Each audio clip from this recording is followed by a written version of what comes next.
இஸ்ரவேலை அதன் சகல அக்கிரமங்களினின்று மீட்டுக் கொள்வார். இஸ்ரவேலை அதன் சகல அக்கிரமங்களினின்றும் மீட்டுக் கொள்வார். சங்கீதம் 130:8. அக்கிரமங்கள்லேருந்து மீட்டுக்கொள்வேன்கிறாரு. எவ்வளவு நல்ல வார்த்தை. ஐயோ, இன்னும் அக்கிரமம் நடந்துக்கிட்டே இருக்கு இல்லையா? நம்ம பார்க்குற இடங்கள்லாம் அக்கிரமங்கள் பெருகுது.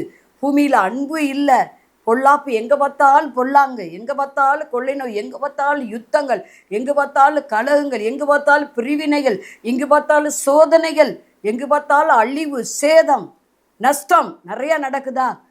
அதெல்லாம் அக்கிரமங்களால் வர்றது. மனுஷன் செஞ்ச அக்கிரமம். பைபிளில் இருக்குது, தேசம் சாபத்தினால் துக்கிக்கிறது. எங்கே பார்த்தாலும் அக்கிரமமான செயல்கள், திருடு, கொலை, பாலிய பலாத்காரம், இதெல்லாம் அக்கிரமங்கள். கர்த்தர் அப்படிப்பட்டவங்களை மீட்டுக்கொள்கிறேன்னு சொல்கிறாரு. உங்கள் பிள்ளைங்க இன்னைக்கு உங்களுக்கு கீழ்ப்படியலையா, குடிச்சு வெறிச்சு விபச்சாரம் பண்ணிக்கிட்டு இருக்காங்களா? ஆண்டவர் அந்த அக்கிரமத்திலிருந்து விடுதலை கொடுக்கிறார், மீட்டுக்கொள்வேங்கிறார். பாவிகளை ரட்சிக்க கிறிஸ்து உலகத்தில் வந்தார். நல்லவனுக்காக அவர் வரவே இல்லை, பாவிகளை ரட்சிக்கும்படி தான் வந்தான்.